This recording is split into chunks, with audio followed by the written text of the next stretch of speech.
और मदरसों में राष्ट्रगान को लेकर एक बार फिर महाभारत शुरू हो गई। मदरसों में राष्ट्रगान को लेकर बीजेपी विधायक रामेश्वर शर्मा ने कहा, मदरसों में राष्ट्रगान होना ही चाहिए, राष्ट्रगान गाना ही पड़ेगा। साथ ही बीजेपी ने कहा कि मैं देश के बड़े मौलवियों से यह पूछना चाहता हूं, क्या राष्ट्रगान गाना गलत है? जैसे मादरे वतन हम बोलते हैं, धरती ही मेरी माता है बोलते हैं, वहीं मदरसों के लिए जमीन चाहिए, वजीफा चाहिए, इसलिए राष्ट्रगान गाना चाहिए, राष्ट्रगान गाना ही पड़ेगा। कांग्रेस ने पलटवार करते हुए कहा कि लगता है कि बीजेपी विधायक को जानकारी नहीं, सभी मदरसे और मस्जिदों में राष्ट्रगान गाया जाता है। 15 अगस्त 26 जनवरी पर ये जाकर देखें, तब इन्हें समझ आएगा। मदरसों की उत्पत्ति ही आजादी के आंदोलन से हुई। असल बात यह है कि उन्हें पूरा राष्ट्रगान आता ही नहीं है। मैंने भी उनका एक वीडियो देखा था जिसमें वो पूरा राष्ट्रगान नहीं गा पा रहे थे, ऐसा आरोप लगाया गया। कांग्रेस के नेताओं से, मुल्ला मौलवियों से, शहर काजी से या देश के अंदर जो बड़े इमाम हैं उनसे पूछना है कि राष्ट्रगान क्या बुरा है क्या? और राष्ट्रगान अच्छा है तो स्कूलों में भी, कॉलेजों में भी, मदरसों में भी, मंदिर में भी, मस्जिद में भी, चर्च में भी, गुरुद्वारे में, सबका में राष्ट्रगान होना चाहिए।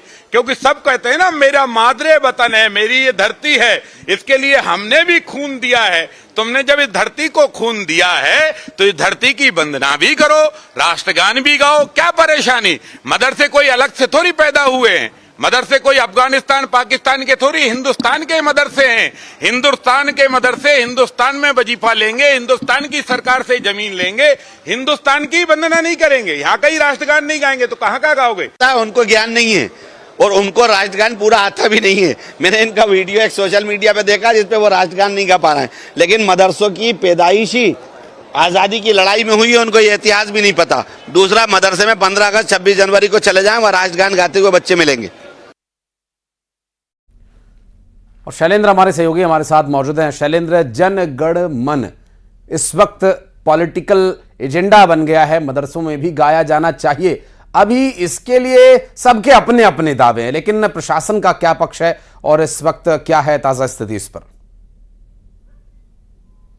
देखिए, बिल्कुल आपने ठीक कहा कि विधानसभा का सत्र आज से शुरू हुआ और सत्र के पहले दिन ही बीजेपी के विधायक रामेश्वर शर्मा ने ये सदन के बाहर जो मीडिया से चर्चा करते हुए कहा कि सभी मदरसों में राष्ट्रगान होना चाहिए, क्योंकि राष्ट्रगान इसलिए होना चाहिए कि वो भारत की भूमि पर हैं, भारत की सरकार उनको वजीफा देती है, उनको वहाँ जो बच्चे पढ़ते हैं उनको स्कॉलरशिप देने का काम करती है, उनके ज़मीन आवंटन की काम करती है, उनको समय समय पर जो मदद है वो करती हो। लेकिन ऐसे में अगर आप उसमें राष्ट्रगान नहीं गाएंगे तो ये पूरी तरीके से गलत है। और उन्होंने कहा कि जो मुस्लिम समाज के धर्मगुरु हैं उनसे मैं अपील करता हूं कि जब वो मादरे वतन बोलते हैं, वो कहते हैं कि धरती उनकी माता है, तो फिर राष्ट्रगान गाने में दिक्कत कहां है? हालांकि इसको लेकर जो कांग्रेस के जो विधायक हैं आरिफ मसूद, उनका कहना है कि लगता है कि कांग्रेस विधायक को इस बात, बीजेपी विधायक को इस बात की जानकारी नहीं है कि जो मदरसे हैं उसमें 15 अगस्त 26 जनवरी को या जिस तरीके से आयोजन किए जाते हैं उसमें राष्ट्रगान गाया जाता है। ये उन्होंने कहा कि जो मदरसे हैं उनकी उत्पत्ति ही आज़ादी के आंदोलन से हुई है। यानी सीधे तौर पर वो कह रहे हैं कि बीजेपी जो है इस सबको मुद्दा बनाना चाहती, जबकि असल में ऐसा कुछ है नहीं।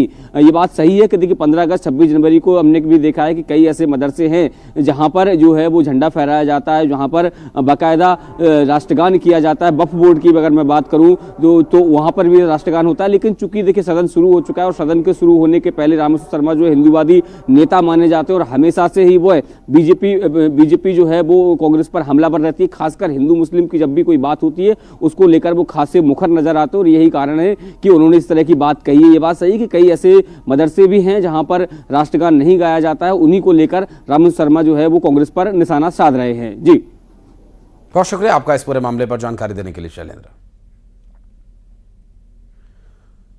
और अब बात